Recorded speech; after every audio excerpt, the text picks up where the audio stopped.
This is WWE superstar Drew McIntyre, and you're listening to the WWE Podcast. The champ is the one that everybody wants, me. Becky Lynch is going to WrestleMania. Claymore! Austin 316 says I just whipped your ass. This is my idol.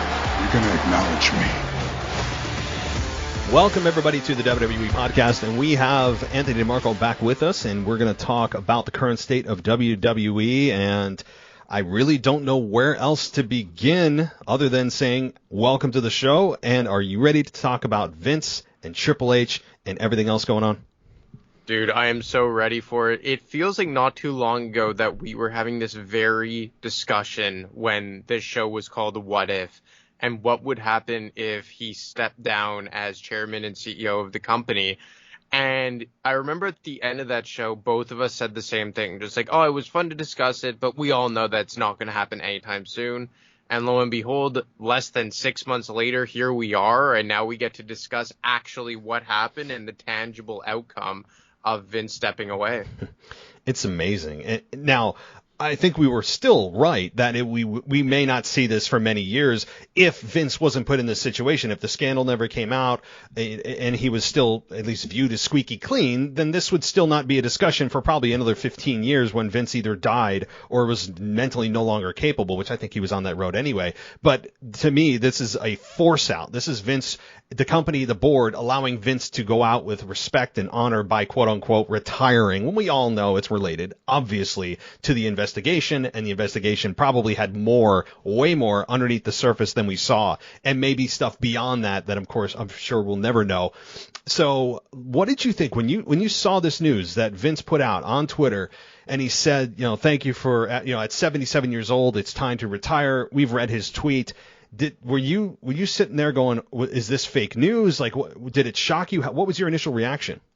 It shocked me, and the first thing that I looked for was just like, okay, this is a fake account, it's fake news, but then right away I saw the blue check mark beside his name, and I clicked on his profile, saw that it was the actual Vince McMahon account, and I was floored. I really didn't expect it. They put it out there, late Friday afternoon, which is, I believe Jim Cornette talked about, that it's like an age-old trick to try and bury it in a news feed before going into the weekend. And that's the thing about this that made it feel kind of, maybe not like out of left field, but something that they didn't want to be overly public. And, you always thought that when Vince retired or went out, there would be like this big tribute to him. All the superstars would come out and clap, but it's like he just went away.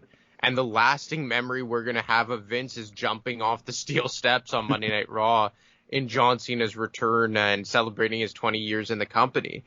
And all that tells me is that this was something that wasn't like planned from a long-term point of view, but it was probably something, to your point, that they just kept finding out more stuff, and there was more pressure behind the scenes. And at the 11th hour leading into the weekend, they probably said, look, this is something we need to pull the trigger on. And obviously the reports of Brock Lesnar not being happy about it would suggest that even for the talent, they didn't see it coming. And I mean, look, it was something that I never thought that I would live to see the day of. Obviously, given my age, it was doomed to happen one point or another, or destined rather to happen at one point or another. But it still doesn't even very feel real that he's gone and that we're at least supposedly never going to see him on WWE programming again. So it was something crazy. And, I sent that tweet to you via text as soon as I saw it. How did you feel? I saw it, and I mean, immediately I was shocked, but it wasn't a shock that came as oh my God, I never ever saw this coming, because Vince a couple of weeks prior had stepped quote unquote aside as the CEO and allowed Stephanie to take the helm, and now she's permanent. But I was shocked, but that faded very quickly into, well, we know what this is about, and I do wonder if this is something that is truly going to be implemented, not just on paper, but Vince truly stepping away. Now, he's if you look at the financials, he wouldn't be there as CEO. Stephanie should be there as CEO, and she is. I do believe that's all true. But I also immediately thought to myself, well, this is Vince's baby. He's been doing this since he was out of the womb. He was doing creative the moment that he could probably stick a bottle in his mouth.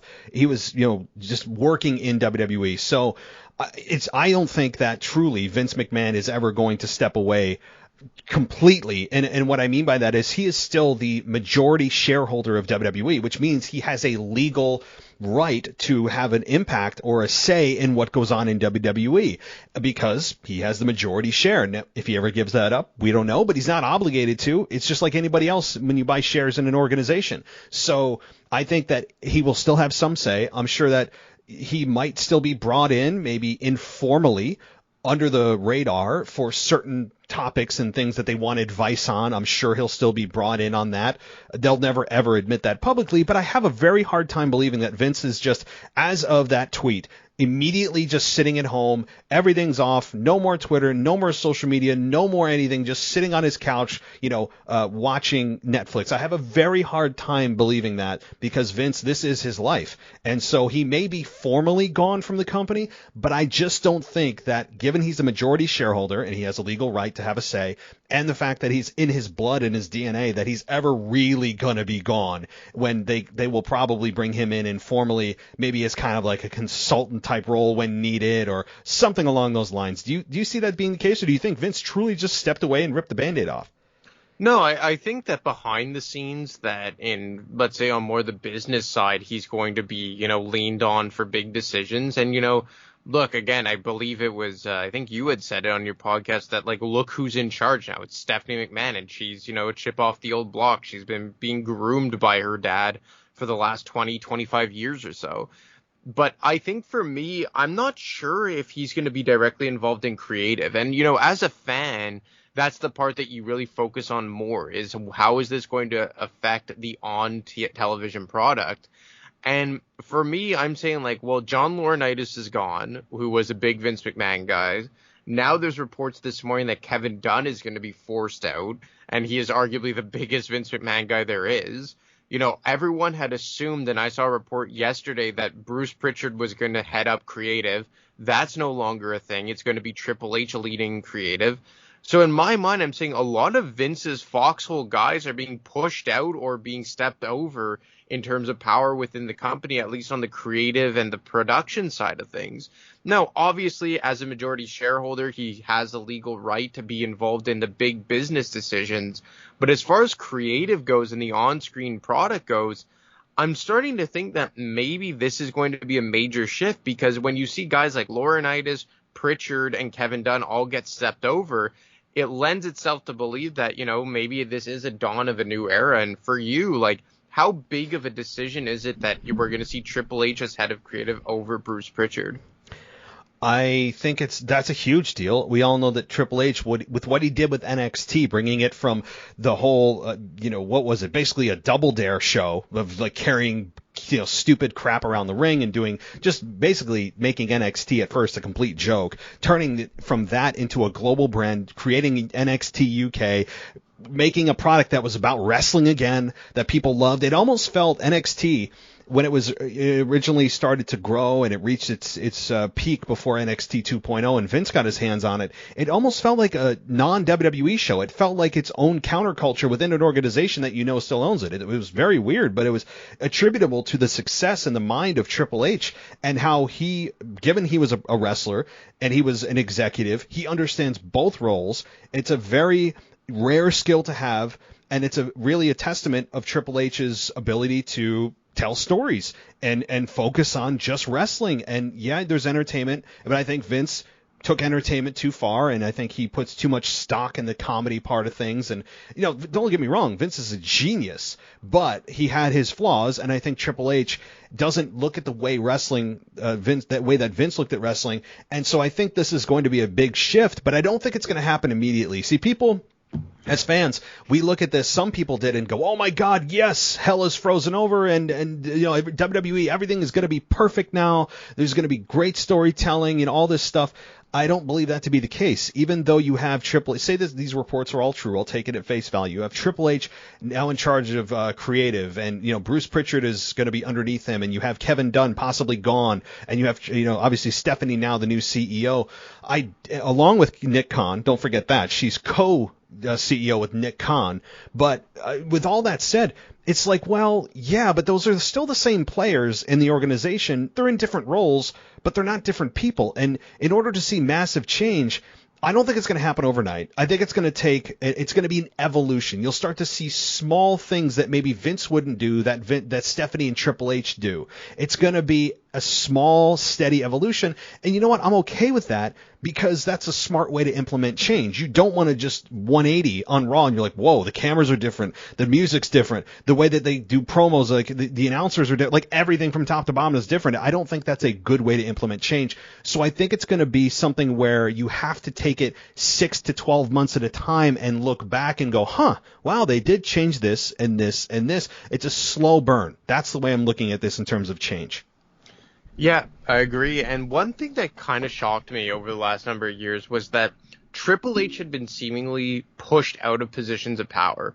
Obviously, his health issues had like a lot to do with that, but he seemed like kind of the heir to the throne from a creative standpoint for quite some time. And then over the last 4 or 5 years or so, he was kind of pushed off to the side. And now within a matter of days, he's back as head of talent relations and now the head of creative. Do you think that there was any under maybe the radar beef between Vince and Triple H given everything that's developed over the last week or so? Oh, yeah. Yeah, I think there was.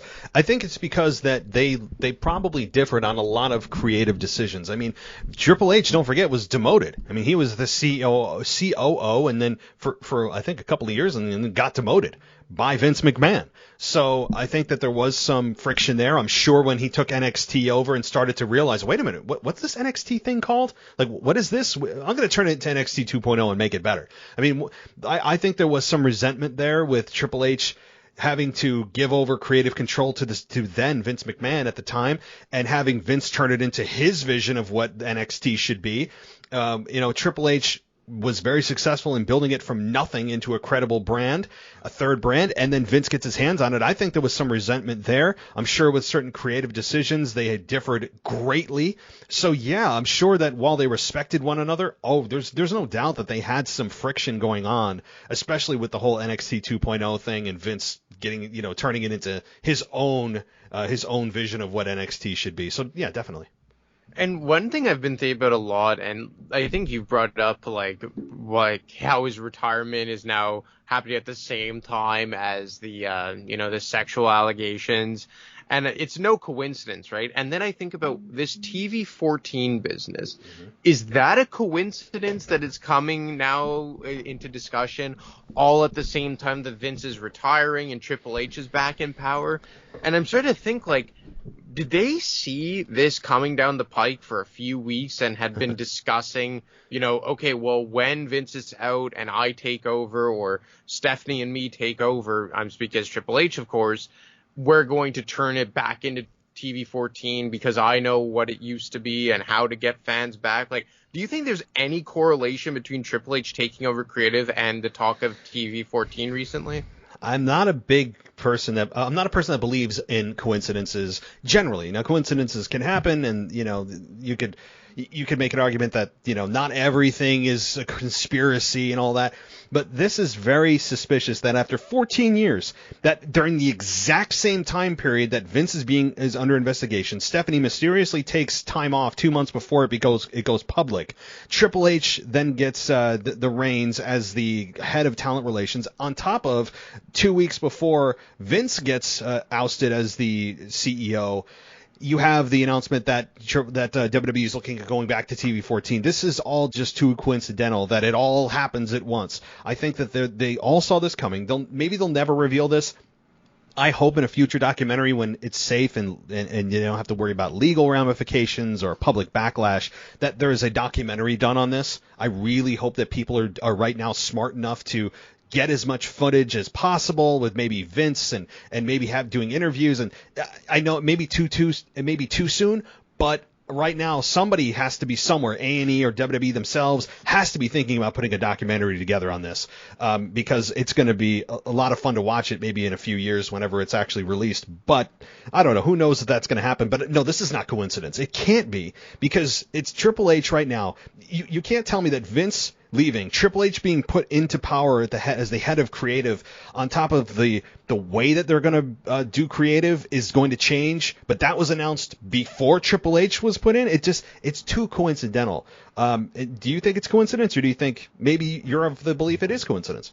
No, not at all. I'm right with you, because there's just, pardon my language, that has gone down over the last 2 months or so, from Stephanie taking a leave of absence to all these, sexual misconduct allegations, to him stepping down temporarily, to Triple H, slowly but surely getting more and more power. Then the TV 14 stuff comes out. It seems like there has been a storm brewing for about 2 months, and certain things have leaked here and there along the way to suggest that a major shift is coming into the way we see WWE on television. And like you said, is it going to be overnight? Are we going to turn on the TV, tonight at 8 o'clock?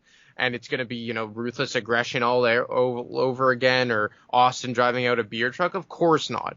We're not going to, rewind 25 years. But at the same time, do I think that Triple H is going to maybe bring some more realistic storytelling to the television set? Do I think that maybe he's going to be able to be more tuned in to what fans want creatively, because he is only solely focusing on the talent and the creative? I do think so. I think that needs to be said as well, is that now, you have two people doing the job that Vince was doing. You have Stephanie taking over his responsibilities on the business side of things, and you have Triple H taking over his responsibilities on the creative side of things. And to think that a guy in his 70s had been doing all the creative and being the chairman and the CEO is crazy to me. And maybe that's why over the last decade or so, people have complained and had such negative things to say about Vince McMahon when they would have meetings with him. How they said that maybe they would go into his office and he wouldn't even be paying attention. Well, I would be stressed out having all that responsibility, and I'm 28. Imagine being, a 75-year-old man. And now, even especially on the business side of things, you have Nick Khan as a co-CEO with Stephanie McMahon. Obviously, she's a bit higher because she's also the chairwoman. But I think the fact that they're going to be able to break up a lot of the responsibilities that he had are going to aid the television product. Because now you have Triple H there, who is solely on the side of creative and talent relations, because he has no real role in terms of business, right? At least at this juncture. Not that I'm aware of. Nothing in terms of the board of directors or stuff like that. So you're going to have a guy who is arguably a top 5 superstar in the history of the wrestling business, arguably the best heel in the history of the wrestling business. Now he's going to devote all of his time into improving the product on screen and into making sure that the talent is happy. And for all the people that have left over the years, specifically, I remember the Revival talking about this, it really did seem that people and the talent and the wrestlers like working with Triple H, but the problem was that many times his hands were tied with Vince McMahon. And now I'm really curious to see how A, he's going to deal with all the talent, and B, how he's going to turn this creative around. Because we saw what he did with NXT. It was tangible evidence that it worked there. I never watched NXT just because I simply don't have the time. But by all accounts, it was an amazing product back in 15, 16, 17. So I wonder now, especially if they broaden the horizons and make it TV 14, what he can do on Raw and SmackDown. I'm excited to see what he can do. And, who knows when TV 14's coming. I would imagine, I would hope that they would announce this at SummerSlam and put a video package together or something.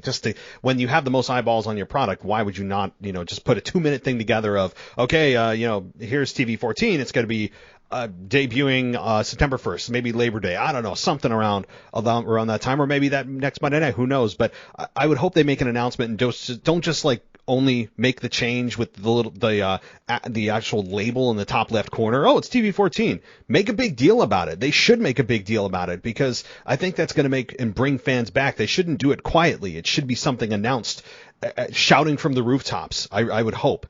And so, but Yeah, with Triple H now in charge of creative, assuming all these reports are accurate, and I'll take them at face value, like I said, I think it's true that Triple H in charge of talent or in creative is very positive for the talent. I'm sure from a morale standpoint, that is a huge morale boost for most. I'm sure some aren't really particularly friendly with Triple H, as in every organization. You're not going to love every person in management that you have.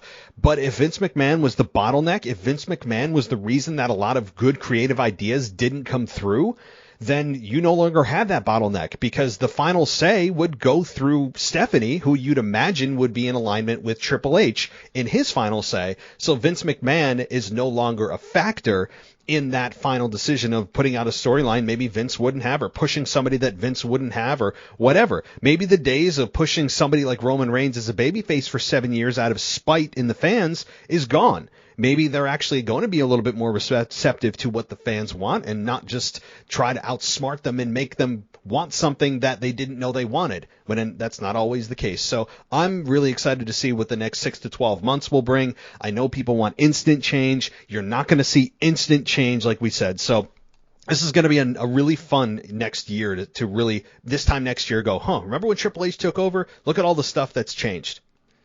What do you think this means for AEW? Do you think that they should be scared at all? I think that, well, if I was AEW, while they are not TV14, while WWE is still TV PG, I would do the best I can. To me, it would be like a ticking clock. Not that the company's in danger of completely collapsing, but I would say one of the biggest things that differentiated them from WWE, obviously, is the roster, the faces on the roster, but the rating. The WWE was looked at as a soft, PG, family-friendly kumbaya product for the last 14 years, and AEW, which a lot of fans gravitated to, were the ones that maybe fell off of wrestling after the Attitude Era and Ruthless Aggression Era left, and you had, the big stars of yesteryear retired, and it was 2008 non-PG. A lot of them maybe came back to wrestling because AEW offered a great alternative of more of that blood and guts that people love, the violence, some of the violence that people love, the swearing, kind of that more of the feeling of anything could truly happen. WWE is the complete opposite. They tell us that message, anything could happen, but that's not the case at all. You don't feel that way anyway. So AEW should be a little concerned and use the time they have while they still have that differentiation of them being a more edgy product, and WWE is not. Who knows when that switch is going to happen, but should they be worried? I mean, it's something to take note of. Anybody that downplays that in AEW is fooling themselves, because that was one of the major differences of AEW and WWE, is the fact that they had a much more edgy product where WWE was soft, quote unquote. So yeah, I would be sitting in these meetings if I were part of the corporate team or the board or however their management structure is set up. I would be voicing my opinion of like, okay, WWE is going to go TV 14 on this date. How else can we make sure we're different than WWE? What else can we do creatively or production-wise that we don't feel like WWE light? Like we differentiate ourselves from WWE in these specific ways. And now TV 14 is no longer going to be one of those ways. What can we do? So hopefully they're having meetings and figuring that out. Well, because my theory is that AEW only got off the ground because they were able to draw talent because of overbearing creative and the restrictions of a PG environment. Now, if you have Triple H, who is going to, theoretically open up creative and try and give a bit more of a, let's say, not loosey environment, but let's say a better relationship with talent, trust talent more like he did in NXT, because he was one of those talents back in the height of the wrestling industry. And let's say that you can now expand the creative in a TV 14 environment. Are they going to be able to draw a lot of those guys back to WWE? Like, I would bet, and this was Vince or no Vince, I think eventually Bryan Danielson will make his way back to WWE because it was such an amicable divorce. And I think he is just such a wrestling nut that he wanted to see what he could do on another platform. I would be really curious to see what a Jon Moxley / Dean Ambrose does now, Does he maybe give WWE another kick at the can because you have Triple H back or now in charge and more creative freedom, a TV 14 environment? We know that Jon Moxley loves his blood and guts. Do we see maybe Chris Jericho make his way back? Obviously, he's one of the biggest legends of the Attitude and Ruthless Aggression era. Look at a guy like Claudio Castagnoli, a.k.a. Cesaro, who just won the ROH championship. I think that he was a big Triple H guy. Is he someone that migrates back to WWE eventually when they see tangible change in the product and maybe the relationship between management and talent? And those are things that I'm thinking about here that, like, and again, you're right. You said it on your breaking news show, I believe on Friday or Saturday, that this isn't something that's going to change overnight. And Vince wasn't like the sole thing holding WWE back. Of course not. But I think that it's more so just Triple H being in charge of creative and the TV 14. If it is all true that we've heard about how much people liked working with Triple H and how good he did at NXT, couple that with it going to TV 14 and all the resources WWE has at its disposal. Like, let's not kid ourselves. When push comes to shove, WWE has so many more resources than AEW. And, the production level is second to none. AEW cannot match the production level of WWE. It's WWE's strong suit. So I'm thinking it's like, if Triple H truly does change the way talent is treated and gives them more creative freedoms and opens things up under the confines of TV 14, are a lot of the formerly disgruntled talent who left WWE going to migrate back and then just further push WWE even more forward under the Triple H regime? Yeah, look, that's a good point that we may not be thinking about, is that, okay, Vince is gone. There's good and bad with that. You could talk about that for hours, but with Triple H assuming the role now of talent relations and creative, and Stephanie is, she may be similar in Vince to some ways, but she's not Vince, and she has things that she would do that Vince wouldn't. And she's not in creative. Yes, exactly. And so now I don't know what the structure is, if maybe Stephanie would still want to sign off, I'd imagine, on major storylines, or maybe she says Triple H, or she says Paul, I trust whatever that you're going to do. If you want my input, I'll give it to you. If not, then no worries. But I don't know if Stephanie and Triple H want the dynamic to be everything run through Stephanie or not. Maybe she just says, Triple H, you take care of it all, and that's it. Maybe we'll find out as we go.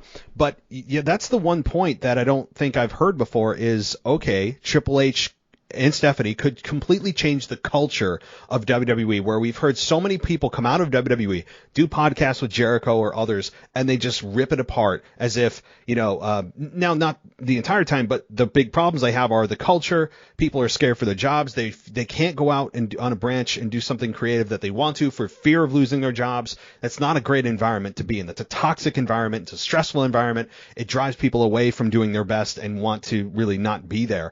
And that's why a lot of talent were attracted to AEW, because it was much more talent driven. You had much more of a say in what you wanted to do creatively, where WWE was just like, hey, here's what you're doing, and if you don't like it, too bad, do the best you can with it, or, you can go somewhere else. And maybe Triple H and Stephanie change that, and if they do, and it's proven over, many months, not just right now, but if it's proven over many months, and you have AEW talent go, wow, well, now we truly have another place to go. We could go back to WWE, where right now it's viewed mostly, outside of Cody Rhodes, as a one-way street. People get let go from WWE, they go to AEW. Outside of Cody Rhodes, I can't think of another major talent that's coming back to WWE from AEW. So I think it creates a two-way street instead of just this constant feed of let go talent to AEW. So that's a good point. And again, the culture, just the general feeling about management, which I'm sure the talent and everybody else is thinking the same thing and trying to figure out how this is going to run. How are they going to run the organization? Is it going to be Vince 2.0? Are they actually going to, be much more approachable? What's it going to be like? And so I think they're having the same concerns, but it does open up that possibility. And it's a much more fun possibility of, instead of always thinking, what WWE talent's going to show up in AEW at this pay-per-view or that pay-per-view, you could be thinking, okay, wow, it's SummerSlam or it's WrestleMania. Can anyone debut from AEW? I think MJF, to me, I know I'm going a little off track here, but MJF going to WWE, I need to see that. I need to see MJF in WWE, and his contract is up in 2024. But anyway, so I think it is much more attractive to go the other way now, where otherwise and previously it wouldn't have been. Well, you have to assume that, right? Because it all seems that the common denominator when people would leave is because they were upset with the creative restrictions. And, Dean Ambrose, Jon Moxley was kind of a microcosm of that. As a guy who really was pushed as one of the main guys in WWE for, 5-6 years, and left because he couldn't do what he wanted. And I don't think, forgive me if I'm wrong, maybe aside from CM Punk back in 2013, was there anyone who left directly related because of Triple H? Just because of Triple H, Punk is the only one that comes to mind in the last, 10 years. And it seems like that was kind of an anomaly. I remember the Revival talking about how much they liked working under Triple H in NXT and how they went to him a lot in the later part of their careers in WWE to try and right the ship. But obviously it's not going to be they woke up today, saw Triple H as head of creative, and they're all going to start begging WWE to take them back. It's going to take some time of building goodwill and actually showing that there is tangible change going on in the company, and maybe give them reasons as to why they should consider going back. But I just look at everything and I'm saying, obviously they have to go back to TV 14. That would be a massive step, and Triple H has to do what he did in NXT. But if all these things fall in place, I don't know, maybe they have something here. And it seems like for the first time in forever that we're really going to have a split divide on the business side of things and the creative side of things. And I think that's going to be the biggest thing here. Forget that you have, Triple H and Stephanie at the helm on either side, but it feels like Triple H won't be middling on the business side and vice versa for Stephanie on the creative side, and therefore they can each concentrate on their own responsibilities. I don't think we talked about enough how crazy it was that Vince was the chairman, CEO on the business side while simultaneously being the head of creative. And I remember back in, I believe it was 2019 when we first started doing this show, they hired Paul Heyman as the executive director of Raw and Bischoff as the executive director of SmackDown. And I remember thinking when that announcement came out, okay, here it is. This is the beginning of Vince maybe starting to give up creative control. And then in the fine print, it said both of them will report directly to Vince McMahon. Yeah. And I was just like, oh, well, there you go. And nothing's going to change. And then within, I believe, 6 or 8 months, both of them had been replaced by Bruce Pritchard, who I believe continues to serve as the executive director of both Raw and SmackDown, one of the biggest Vince McMahon disciples. So obviously nothing changed. But now assuming that Bruce Pritchard has to report to Triple H and that Triple H will have a more hands-on role in creative, and he's not going to have to be simultaneously concentrating on what's going on the business side of things, I really think that there's a big opportunity here for the product to improve immensely and in turn attracting a lot of former disgruntled talent back to the company. It opens up a lot of doors. It does. But I think that you and I, the theme here is patience and it's time, and it's not even smart from a business standpoint. Even if they had the greatest ideas of how to change this and that in production and announcers and graphics and song music, even if they had the best ideas, it is just not smart from a business standpoint to implement them all at once. Radical change. Bad overall way to implement anything. Generally speaking, that's just not how you want to do it. Even though fans who have no patience want to see immediate radical change, sometimes just for change's sake. And first of all, that's bad. To change something just to change something because you like change of it in and of itself is a bad way to run a business. So I don't think they're going to do that. They're not stupid. They know that they're going to probably do baby steps. And they should. That's a smart way to work out the kinks. It's a great way to just send the message to fans. Okay, we hear you. Let's change this little thing. Let's add this. Let's take this away. That's the way you do change. Unless for some reason, some crazy reason, you need to do radical things in an unlikely scenario. But most of this, I think, whatever the ideas they have are going to implement it slow. The other thing I'll say is that with NXT talent, how many times have we heard with NXT talent coming up to the main roster, how many times have they just either gotten the boot back to NXT, or they've just been let go, or they've poorly implemented them from NXT to WWE's quote-unquote main roster?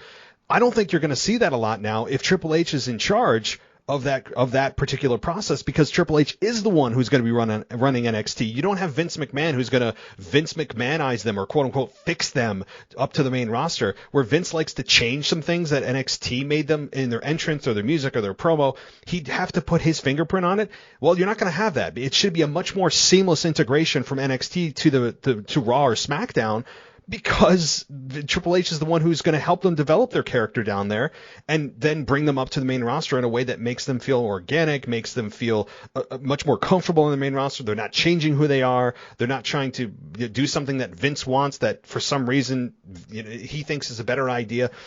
That, I think, is going to be also a big thing, where it's not just this jarring transition and Vince has to change this and this and this to put his stamp of approval or fingerprint on it. So that's the other thing, too, is NXT talent coming up should be better. So before we wrap it up here, I have a non-Vince McMahon Triple H creative question for you that I've been thinking about for a while, especially now that Triple H is head of creative. Do you think Gunther could be the guy to dethrone Roman Reigns? In the short term, well, I wouldn't hate it. It depends on, see, that's the thing. Until I see what Triple H's creative mind is like on the main roster, it's hard for me to make that assumption. I've seen some of the things he's done in NXT, logical, makes sense, easy to understand, not convoluted storylines. I could see where he'd be building Gunther for that. The problem is that Gunther's a heel, and for WWE to go from heel to heel, I think would really piss off fans, not in a good way, just like kind of in an eye-rolling way, like here we go again, another long-term heel champion. It has to be a babyface, even though Gunther and really Theory both fit the mold and all the check boxes you'd want of somebody to beat Roman. They're young. They've got a lot of potential. They're both, or at least Theory, I think, is really good on the mic. Gunther's got an amazing look. They're at the point in their career where they could use that victory to springboard them and bring it up in every promo of him, that being the person to dethrone Roman Reigns. And all of that is true, but the problem is they're heels. And that's a huge problem. And I think Gunther as a babyface is laughable at this point. I wouldn't change him at all right now. So, no. Do I think Gunther Roman Reigns will happen? Yes. But not for him to be the one to beat Roman. Gunther's just on too good of a path, and you don't want heel to heel. Yeah, that's a good point. I guess this was all just to say that I think what Gunther's doing is absolutely amazing. Oh, I love it. He's just great. I love the new dimension of his character, beating up Ludwig Kaiser. Mm-hmm. I think that's even in a victory this week. Yeah, it was just, and then he makes Kaiser think that he's okay, and then he just chops him right in the chest. Like, I just think the character development they're doing with Gunther is absolutely amazing. And I guess the last thing I'll say is that, do you think that Roman Reigns' title reign could be pulled earlier now that Vince isn't in charge? Ooh. Yeah, I'm sure that I think Triple H respected whatever Vince's plan was. He doesn't have to honor anything. I mean, maybe he'll honor some of his wishes as he goes forward. Again, we don't know what Vince is doing in terms of communication with Triple H or Stephanie or anybody in that matter. And yes, as we said, he still has the majority stake in the company as shareholder anyway. But that, as you said, doesn't mean that he's creatively involved, just business decisions and that kind of thing. But do I think that he's going to end the Roman Reigns streak early? I'm sure that Triple H would say, hey, Vince, what was your plan? And if Triple H agrees with it, I'm sure maybe he'll stick with it and say, hey, that was a great idea, Vince. Let's stick with it. I think Triple H at this point was going to do what's right for the company, do what's right for the fans. And I think he hears the fans more than Vince did, or if Vince did, he tuned us out sometimes and felt he knew better. But I think Triple H hears us loud and clear that we're just tired of this. It's not something that we're like, wow, this is amazing. I know we're angry, but we're angry at Roman in a good way. No, fans have now gone past that point. It's the point of no return where fans actually want to tune out. They're just sick of it. And they're just, when you want to tune out of the product, that's not heel heat, as I've said forever. And so I think Triple H, unlike Vince, may cave, or rather do a little bit more of what the fans want than Vince would have done in this scenario. So do I think it's going to change the Roman Reigns storyline? I mean, that's hard to tell because we don't know what Vince's original plan is. We don't know. I mean, so I think Triple H will ultimately do what's best for the company, best for the fans, and best creatively. It's hard for me. What do you think? I mean, I guess, yeah, it's good. the age-old, coin term of best for business. I assume that that's what he's going to do. It's just that, like, I think that taking at least one of the championships off Roman Reigns is what's best for business. I think that everyone could agree with that. If you want to keep the Universal title on him and keep him, dominating on SmackDown, fine, I could get behind that. But I think that at the very least, you need to take the WWE Championship off of him and at least give Raw a world champion and at least have a present world champion of all time. I think that if I was a betting man, I would say that by Clash at the Castle, at least one of those championships will be off of Roman Reigns because it is the right thing to do from a business perspective. I would argue both championships would be, but I could at least understand him hanging on to the Universal Championship. Yes, then that's the last thing I'll say too is I think Triple H, as I've said, there's a solution here. Even though I don't know what Vince's plan was, I think Triple H now, if he's truly in charge, there's a much higher chance that something like that could happen where you could have your cake and eat it too. You keep Roman's streak going with the Universal Championship so you could still claim and get to the 1,000 days if you really want to. But at the same time, you bring a championship back to Raw. I don't care. You don't care. I don't think the fans care really about logic or coherence at this point. As long as they get a championship back to Raw, I think that is 1,000% okay with everyone, even if it's done in a ridiculous, laughable way. I don't care as long as that's the end result. There's ways to do it. Certainly, I think they'll be able to. And I think Triple H is much more open to that, given the fact that he knows right now he needs to make a good impression with fans, sponsors, shareholders, by maybe doing something a little bit fan service wise and starting to build that goodwill, so I think that's absolutely something he could do while continuing Roman Reigns' streak until infinity if they want to, but at the same time having a damn championship that the guys can compete for. I'm sure that the wrestlers on Raw are really feeling the same way we are. Like, this is BS. Like Kevin Owens, Seth Rollins, they're like, what are we doing? Like, we all going to compete for the United States Championship? Like, what are we all doing here? Like, they need a top belt to compete for, unless the only way I'd say, that wouldn't make sense is if they are going to no longer do the brand split, which we will know in a couple months, which is typically when they do the draft. So. Yeah, it's going to be really interesting over the next, let's say, I would say between now and next year's WrestleMania is going to be a very interesting path. I'm really curious to see what happens between now and then. And I could see Brock Lesnar gone. I mean, Gone. I mean, I know that there was rumors and that never materialized on SmackDown. He ended up showing up and all that. But Brock Lesnar and Vince were very close. I could see where Brock is not feeling it and just goes back to his farm and sits there for all eternity. So, yeah, I mean, which would suck. But it would. But at the same time, Brock is very business based. He's all about the money, and good for him. I get it. I'm not hammering him for that. He's in this to make money. He's not doing this for free. But I could see that being the result where he's like, yeah, he had much more creative and influence with Vince because they were so close, and maybe Triple H and Brock don't have that relationship. So many questions. So, all right. Well, this is really fun. I got to say, I will be posting this shortly for everyone to listen to. I know that you also posted a recent episode of your retro show, which I'd really recommend everyone check out, the top 5 WrestleManias according to Anthony DeMarco. And guys, he did a little fun game where he put the audio of the theme song of those WrestleManias before announcing which one was his next in line of from 5 to 1. So if you guys have good memories, I'd really encourage you to play along on that. So did you have anything to say on that show you did? Yeah, well, all I would say is that, I preface it by saying that, it was in my lifetime, and the first WrestleMania I ever watched live was WrestleMania 2000. So everything from 99 before were kind of disqualified for me, just because I wanted to evaluate the WrestleManias on how I remember watching it in real time and how I remember it now in retrospect. So it would have been disingenuous to, let's say, review WrestleMania 12, even though it has arguably the best WrestleMania match of all time of Hart versus Shawn Michaels. But I didn't watch it in real time, so how could I give that perspective on it? But yeah, as for the theme songs of each WrestleMania, I thought that was a pretty cool wrinkle I added. I would just ask you, did you get any, or did you miss on any of them? How did it work for you? Yeah, I didn't do well, I have to say. I mean, I got to WrestleMania 21, as I said, but and WrestleMania 19. I did get WrestleMania 19 as I won't tell you which one that was, but the other two, I had problems with. or the other 3 I had problems with. So it's a difficult one because as fans, we're like, especially if you're listening to the audio, you're like, I know this, I've heard this. It brings back nostalgia, but then you're like, you're trying to put together what the video looks like in your head, and you're like, you feel so stupid. And you're like, oh, it's WrestleMania, whatever it was for you. I'm not going to spoil it. And so it did screw me for 3 out of the 5. Yeah.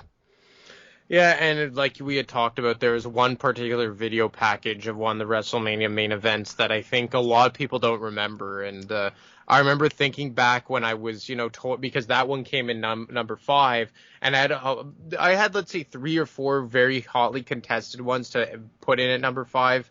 But that video package in the main event of that WrestleMania was something that kind of just put it over the edge for me. Mm-hmm. No, I went back and watched that video package. If you guys haven't seen it, my God, as you said in your show, the WrestleMania 23 video package, Shawn Michaels versus John Cena, was just it gives you the chills. It's still so well done, and that's the one thing that I will say about WWE over the years, the entire time I've watched them as in my life, is that they have never faltered on their ability to video edit or production. They've always been like 5 out of 5 stars, and this is one of those epic ones, just like the Austin and Rock one at WrestleMania 17 My Way, which is iconic.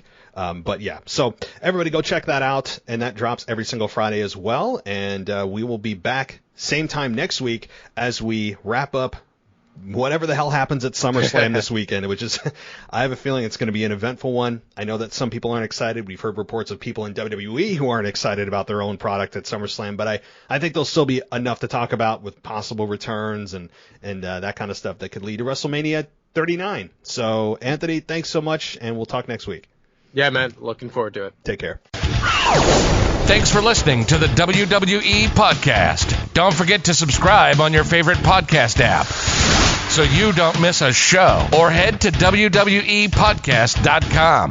And for all of these shows ad-free, head over to Patreon.com/WWE Podcast. Until then, we'll see you next time.